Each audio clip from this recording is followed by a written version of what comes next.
Questo è il torneo dei candidati 2021. Il vincitore di questo piccolo grande torneo andrà a sfidare il campione Magnus Carlsen, contendendosi il titolo.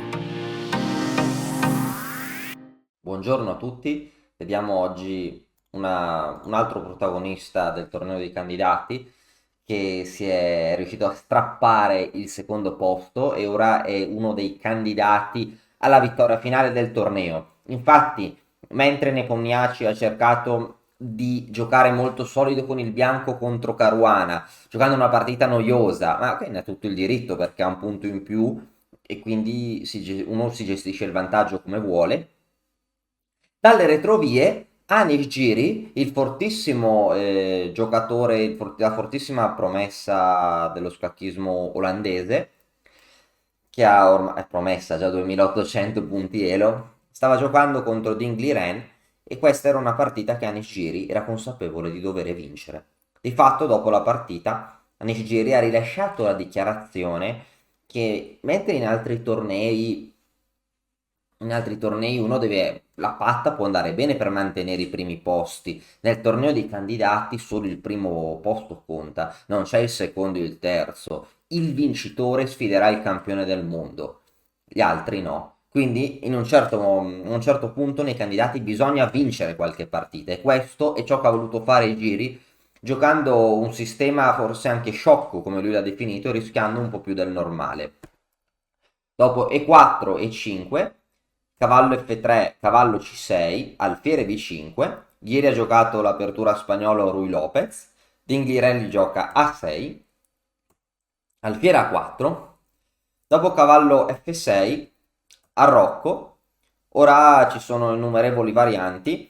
La mossa, ok, finora non ho detto nulla perché finora e questa è la teoria principale, si vuole giocare la variante principalissima, qua ci sono tante idee, c'è la variante aperta, c'è l'idea di giocare la variante arcangelo, alfiere E7 ha l'idea di giocare la variante più classica di tutte, ora di solito il bianco gioca torre 1, il nero gioca B5, il bianco gioca alfiere B3, il nero arrocca, il bianco ha vari piani, può giocare con D3 o può giocare con C3, con l'idea poi di spingere il pedone in D4, quindi il bianco ha davvero numerose idee, questa è la linea principale, ma qua il bianco ha giocato una mossa molto strana che è alfiere per C6. Che cos'è alfiere per C6? L'alfiere va in A4, poi cattura in C6. Di fatto, dopo alfiere B5 a 6 esiste la variante di cambio, alfiere per C6 di per C6. Porta a posizioni molto affascinanti, il bianco cede la coppia degli alfieri per danneggiare la struttura di pedoni nera perché crea una possibile maggioranza sull'ala di donna, una struttura, un'isola di pedoni con i pedoni doppiati, quindi un po' rigida che fa fatica a creare un pedone doppiato, un pedone passato. Ma giocare alfiere A4, cavallo F6, arrocco dopo alfiere 7, catturare in C6, sembra una cosa piuttosto strana. E di fatto lo stesso Nishijiri ha definito questa variante come stupida nella conferenza stampa, ma è una variante per una partita perché ora dovrò spiegare, diciamo che a questi livelli il pareggio è molto probabile perché a gioco corretto il gioco degli scacchi tende a essere patta, poi certo il gioco corretto è un'utopia, però per vincere bisogna, soprattutto a questi livelli, bisogna cercare appunto una componente umana, bisogna cercare di spingere l'avversario fuori dal seminato. E dopo alfiere per C6 di per C6, nei giri gioca D3.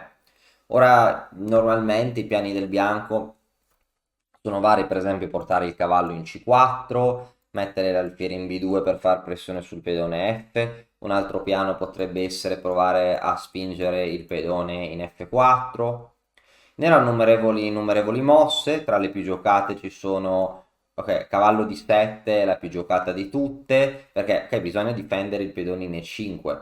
Prima, chiaro, prima la presa in E5 non era spaventosa perché il nero avrebbe potuto rifarsi sul pedone in E4, ma ora sì.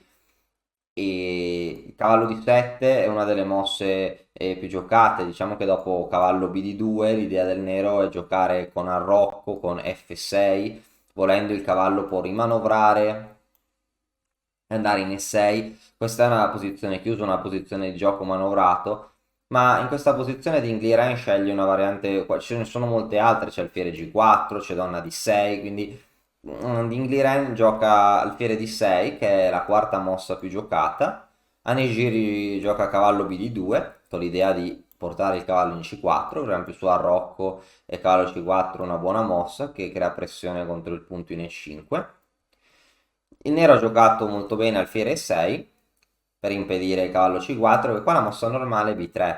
Perché B3? La mossa normale è B3 perché dopo per esempio a Rocco il bianco vuole giocare alfiere B2 e dopo una mossa come cavallo D7 si può giocare donna E2 con piani come H3, cavallo H2, F4 volendo o portare il cavallo in C4 lo stesso, se il nero cattura si può riprendere con uno dei due pedoni. Magiri ha giocato un piano completamente diverso, un piano del tutto nuovo. Cavallo B3 che è una novità teorica. Poi non credo che sia una novità disastrosa per il nero, perché anche Anigiri ha definito appunto questa variante come sciocca, però il nero è di fronte a problemi nuovi. Il cavallo in B3 vuole dirigersi ad A5, dove difficilmente potrà essere scacciato. Perché difficilmente potrà essere scacciato da A5? Perché per esempio, se nero arrocca, dopo cavallo a5 è difficile per il nero giocare b6, perché il pedone in c6 cadrebbe, il nero dovrebbe giocare torre b8, questa probabilmente è la posizione che Giri aveva analizzato, in cui suppongo che avrà speso infinite ore. Per esempio, un'altra partita giocata nello stesso turno e in una posizione complessa, altri due giocatori, Grishuk e Vashelagrav, stanno parlando di una posizione specifica e dicevano io sono stato 2 giorni ad analizzare, a provare a memorizzare tutto ciò che avevo analizzato in questa variante. Quindi probabilmente ieri aveva lavorato tantissimo in questa posizione, non so indovinare esattamente che piano avesse.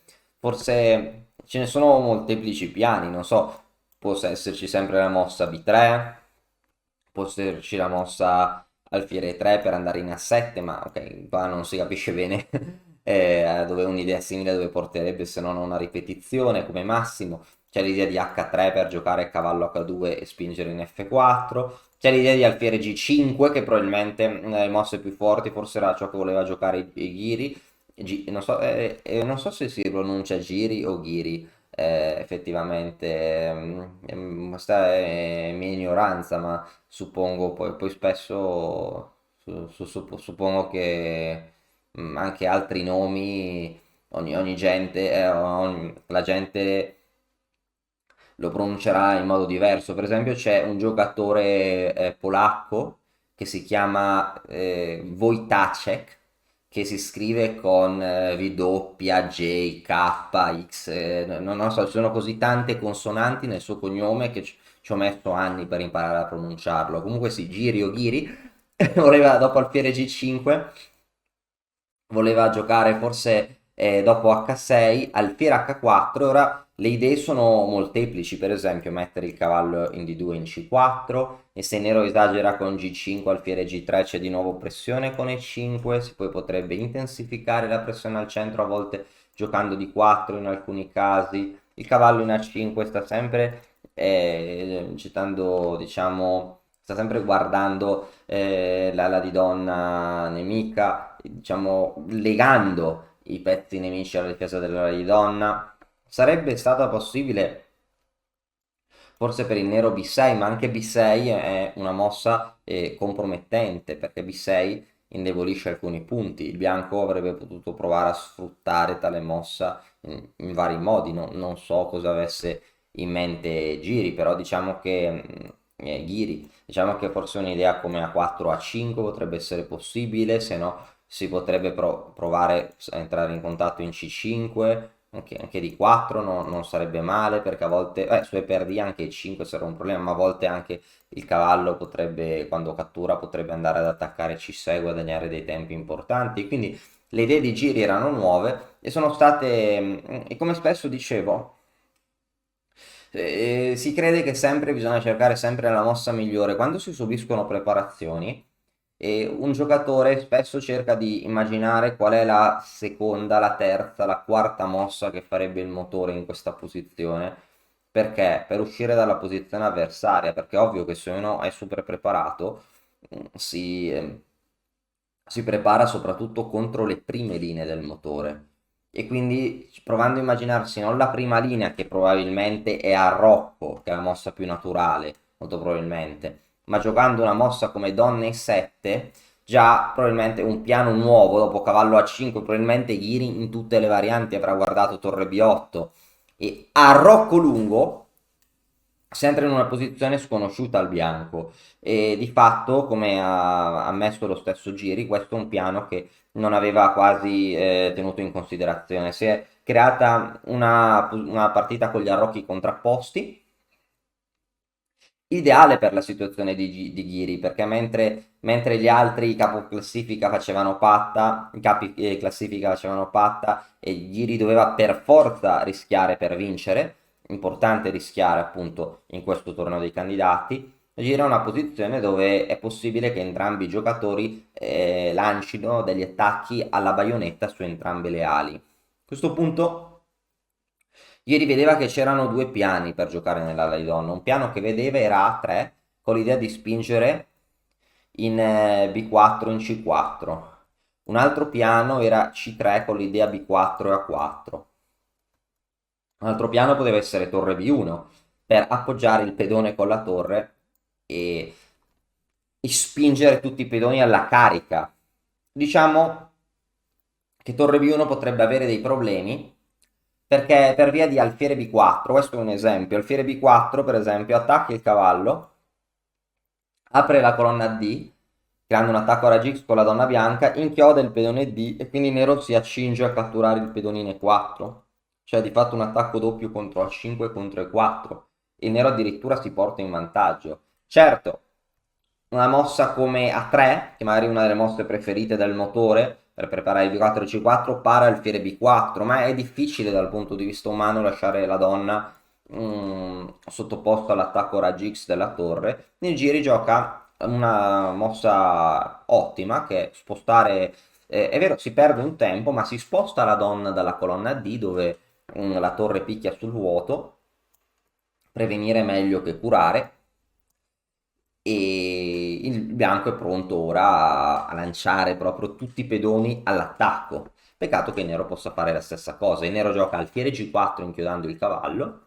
Ecco qua, forse piani con A3, con l'idea B4, C4 o addirittura torre B1 avrebbero potuto essere migliori, però col senno di poi siamo tutti capaci di considerare piani ancora più forti, ma va benissimo come ha giocato Giri. Giri ha giocato C3 per spingere in B4 in A4. Ecco qua, secondo me Dingliren non ha giocato la mossa migliore. È vero che se non fa nulla rischia di venire schiacciato, però in generale toccare i pedoni del proprio arrocco è molto pericoloso. E Giri ha giocato A3 a questo punto per rompere con B4, C6, B4. Ora diciamo che a questo contatto fa male. Qua di fatto il nero ha i pedoni doppiati, si permette al nero di sdoppiare i pedoni, ma ci sono sempre squilibri negli scacchi, vantaggi e svantaggi. Qua si è aperta la colonna A, c'è la colonna semiaperta A, tecnicamente semiaperta, si possono aprire altre colonne, la posizione del nero non mi piace per niente, il cavallo potrebbe andare in C4 facendo pressione sulle case nere, anche sulla casella in B6, in posizione nera sarebbe molto difficile. Il nero ha giocato alfiere C7 per diciamo cercare di impedire al bianco di aprire le linee perché su B per C seguirebbe la cattura del cavallo. A questo punto Ghiri decise di muovere il cavallo in modo da poter liberare il peone C. Forse cavallo C4 sarebbe stata la mossa migliore perché il cavallo in C4 è molto forte, contribuisce a controllare su C per via è un disastro, ma su una mossa come H6 per dire si poteva prendere, collocare l'alfiere in A3, poi continuare con A4, torre B1, donna B2, il cavallo può sempre saltare in B6, la posizione del nero sarebbe molto precaria. E in caso di B5 il cavallo può andare in B2. È vero che il cavallo in B2 è molto cattivo, però il bianco sta bene perché l'arrocco del nero è troppo debole. Il cavallo, tra l'altro, sta difendendo di 3 su C per B, A per B, la posizione nera è davvero, davvero cattiva. Quindi forse cavallo C4 era ancora più forte, però cavallo B3 va comunque bene. Il nero qua ha giocato cavallo D7, non vuole giocare C per B per non aprire le colonne al bianco.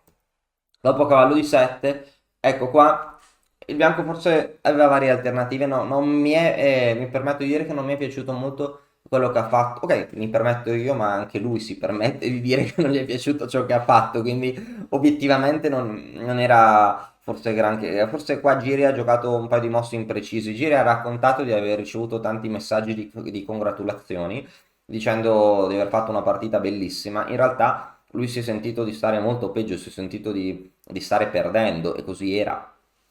Questa partita alti e bassi, pur essendo una partita d'elite, ci sono stati appunto degli alti e bassi, perché è una partita tesissima, dove entrambi i giocatori vogliono vincere, dove ci si sta giocando la qualificazione per sfidare il campione del mondo. Quindi anche i nervi possono giocare un ruolo molto importante. Ok, Gira ha giocato H3, che da un certo punto di vista indebolisce un po' il suo arrocco, perché avvicina un punto di rottura con il pedone G.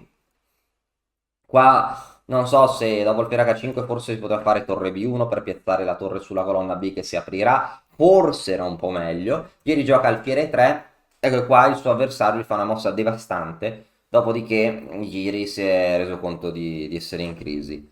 F5 due punti esclamativi. F5 è una mossa devastante, perché F5 è forte? Perché si vuole giocare F4, scacciare l'alfiere e poi creare l'attacco pedonale, no? La tempesta di pedoni, appunto l'attacco alla baionetta. E se il bianco cattura in F5, avrei potuto seguire. Diciamo che c'è una inchiodatura relativa, si può giocare C4, un secondo sacrificio di pedone, in modo da provocare la cattura e poi giocare E4, e ora l'inchiodatura è molto molto potente, molto, molto fastidiosa, e ne avrà problemi serissimi. In caso di cavallo D2, il nero avrebbe potuto giocare C per D3, su donna per D3, alfiere per F3.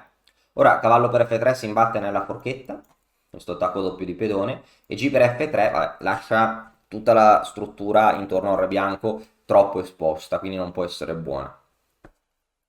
Giri decise a questo punto di giocarsi il tutto per tutto, e dopo F5 giocò alfiere per C5, il nero giocò donna F7, a questo punto Giri giocò torre B1, ecco a questo punto la torre si mette su una colonna che si potrebbe aprire.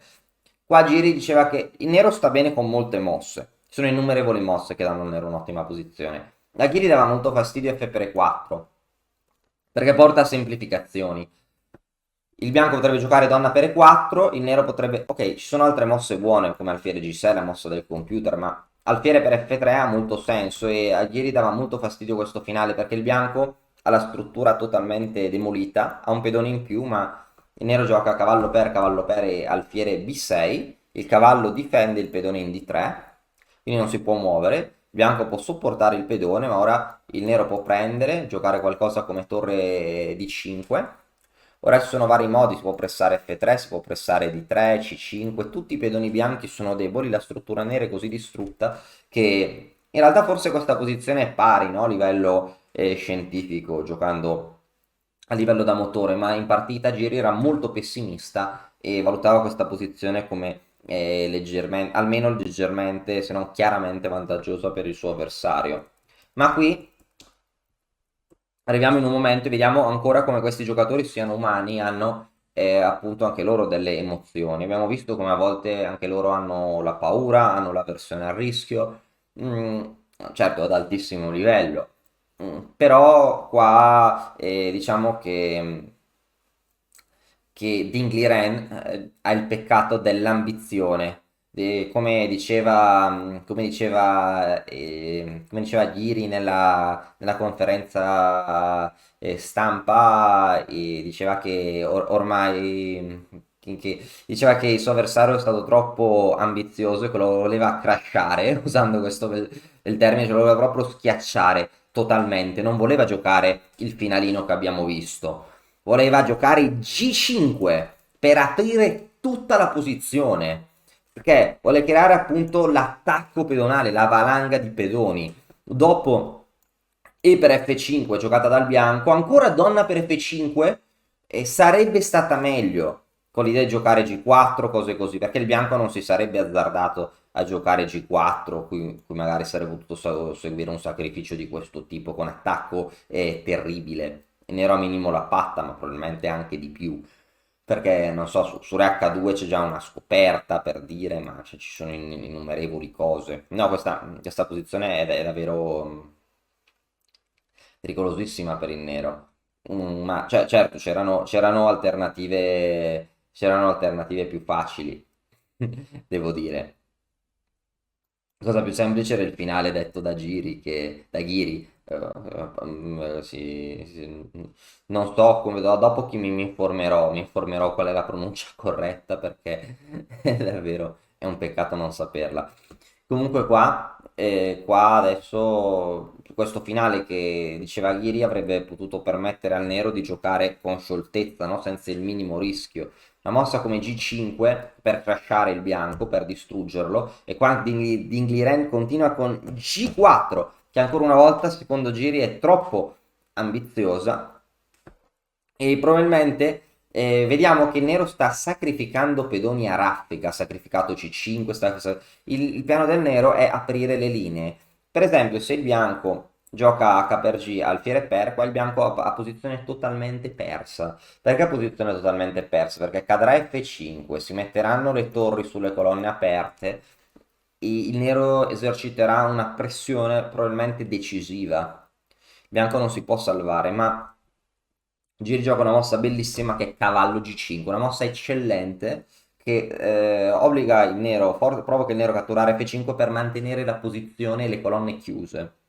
Perché su G per H3 sarebbe seguita cavallo per F7, alfiere per E2, cavallo per H8 o cavallo per D8, dopo alfiere per F1, non so, torre per F1, torre per D8, il bianco starebbe meglio con molte mosse, tra cui per esempio, non so, alfiere E7, F6 con un forte pedone passato. Questo finale è meglio per il bianco.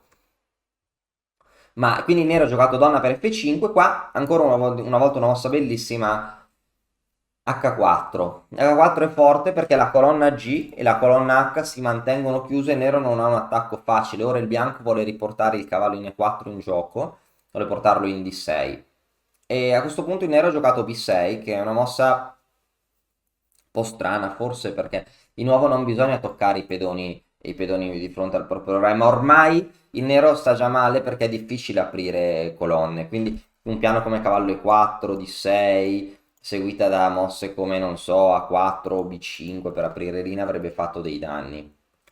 Dopo B6, Giri ha raccontato di essere stato tentato ok, aveva capito che alfiere 3 l'avrebbe portato in vantaggio con l'idea poi di giocare a 4, a 5 o 4b5, ma dopo alfiere 3 gli dava fastidio che il nero giocasse cavallo F6 per poi poter dare un senso ai suoi pezzi.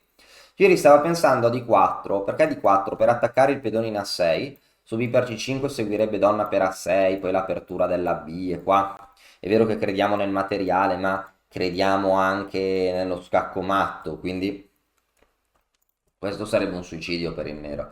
Ma dopo di 4 aveva anche la cosa, idea subdola che dopo re b7 sarebbe seguita cavallo a5 con apertura delle linee e il nero vince, il bianco vince, chiedo scusa, ma dopo di 4 questo alfiere non ha molta mobilità, il nero gioca cavallo b8, il nero difende a 6 e questo alfiere non si sa bene cosa può fare, un cavallo in E4 non sarebbe più tanto stabile, il bianco rischia di perdere il controllo della posizione perché non sa bene dove anche l'alfiere in E7 non ha molte caselle.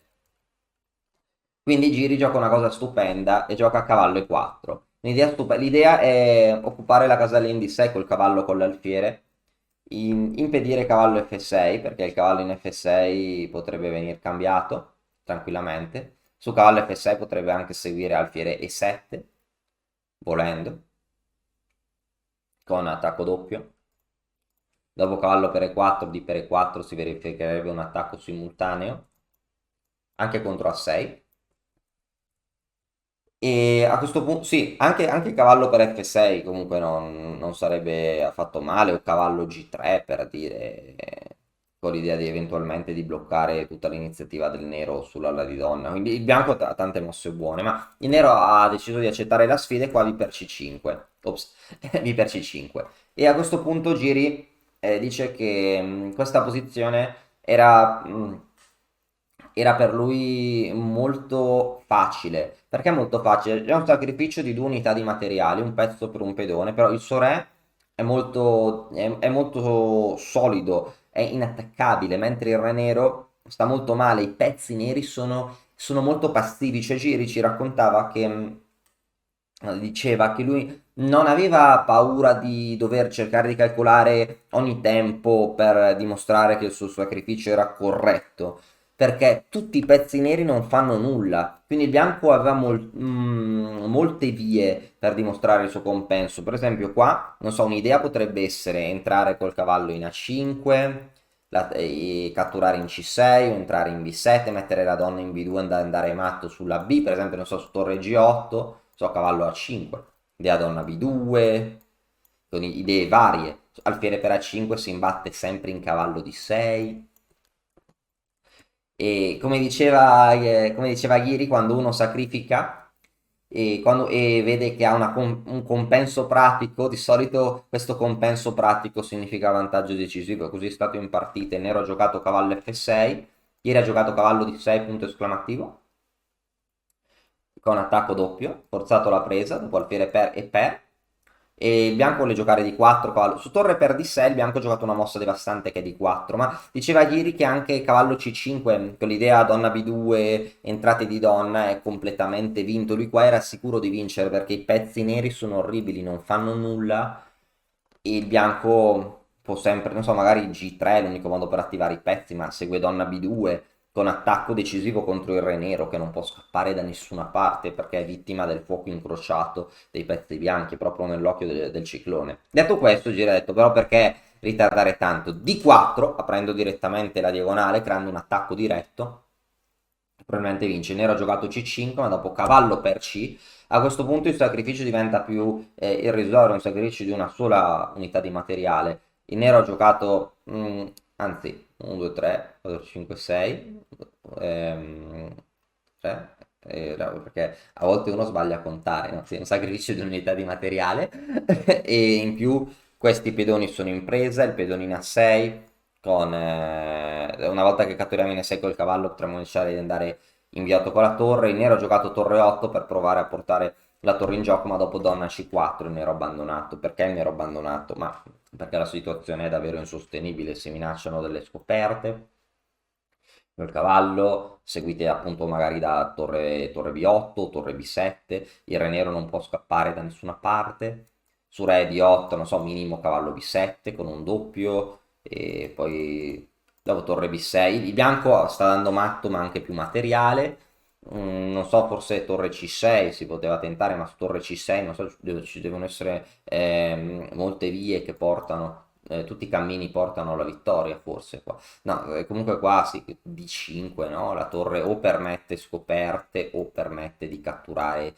in A6, no? Con un vantaggio devastante. Quindi, secondo me è una partita bellissima da parte di Giri, in cui in un momento il nero, quando ha giocato F5, ha anche preso l'iniziativa e se non avesse giocato in modo troppo ambizioso con questo piano sbagliato, il nero avrebbe forse giocato una partita senza rischi e l'esito sarebbe stato diverso. Probabilmente il bianco avrebbe ottenuto altri risultati, o la patta o la sconfitta, ma non la vittoria. In ogni caso, la partita è andata così, c'è anche l'emotività, c'è anche l'eccessiva ambizione, c'è anche la fretta a tutti i livelli. E diciamo che questo tentativo di vincere immediatamente di Ding Liren ha permesso di vedere questo sacrificio, quest'opera d'arte, questo capolavoro, questo sacrificio dell'alfiere in C5 che probabilmente passerà alla storia e ha permesso al pubblico di godersi un torneo molto avvincente con Anegiri a solo mezzo punto dal leader del torneo, Nepomniachtchi, e con Caruana che segue a un altro mezzo punto di distanza. Quindi sono estremamente curioso di vedere cosa succederà negli ultimi turni e speriamo che ci saranno altre partite interessanti da commentare. Grazie di tutto. E ora per continuare che cosa posso fare? Beh, innanzitutto ti consiglio di iscriverti al nostro canale in modo tale da non perderti le nuove video lezioni. E poi puoi vedere il video che è stato più cliccato in questa settimana. Ci vediamo, ciao!